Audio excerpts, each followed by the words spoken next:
যুদ্ধ বন্ধের পর ইউক্রেনের নিরাপত্তা নিশ্চিত করতে একমত হয়েছে যুক্তরাষ্ট্র ও ইউরোপের দেশগুলো। এরই অংশ হিসেবে দেশটিতে সেনা পাঠানোর সিদ্ধান্ত নিয়েছে অন্তত ২৬টি দেশ। ফ্রান্সের রাজধানী প্যারিসের এক সম্মেলনে এই সিদ্ধান্তের কথা জানিয়েছেন দেশটির প্রেসিডেন্ট ইমানুয়েল ম্যাক্রো। এই উদ্যোগে মার্কিন যুক্তরাষ্ট্রের সমর্থনও কয়েকদিনের মধ্যে চূড়ান্ত হবে বলে জানান তিনি। বিস্তারিত মেজবাহ শিমুলের ডেস্ক রিপোর্টে।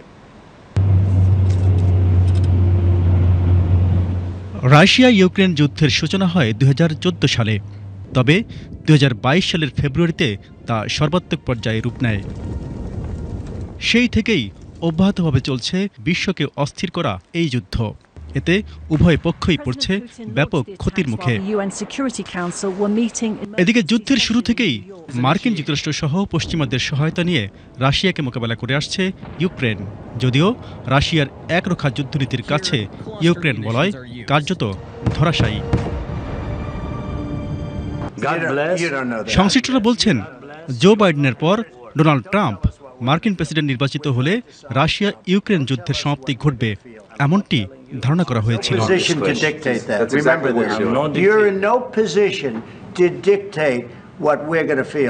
এমনকি প্রেসিডেন্ট ট্রাম্প ও রুশ প্রেসিডেন্ট ভ্লাদিমির পুতিনের সাম্প্রতিক বৈঠকেও এমন সম্ভাবনা উকি দিয়েছিল।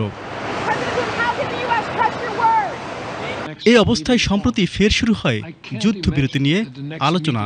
যুদ্ধবিরতি কার্যকর হলে ইউক্রেনের নিরাপত্তায় দেশটিতে সৈন্য পাঠানোর ব্যাপারে নীতিগত সিদ্ধান্ত নিয়েছে ইউরোপ আমেরিকার অন্তত ২৬টি দেশ। বৃহস্পতিবার ফ্রান্সের রাজধানী প্যারিসে ৩৫ দেশের অংশগ্রহণে আয়োজিত নিরাপত্তা সম্মেলন শেষে এমন সিদ্ধান্তের কথা জানান ফরাসি প্রেসিডেন্ট ইমানুয়েল ম্যাক্রো। নিরাপত্তা প্রচেষ্টায় অংশ নিতে মার্কিন যুক্তরাষ্ট্রের প্রস্তুতি সম্পর্কে সন্দেহের অবকাশ নেই উল্লেখ করে ম্যাক্রো বলেন, ইউক্রেনের নিরাপত্তা নিশ্চিত করতে আগামী কিছুদিনের মধ্যেই যুক্তরাষ্ট্রের সমর্থনের বিষয়টি চূড়ান্ত হবে। For now, the details of these guarantees are extremely confidential, according to the French president. এদিকে যুদ্ধ পরবর্তী সময়ে ইউক্রেনের সেনা পাঠাতে সম্মত হওয়ায় ইউরোপীয় মিত্রদের প্রতি ধন্যবাদ জানিয়েছেন ইউক্রেনের president Volodymyr Zelensky. Desk report, Bangladesh television.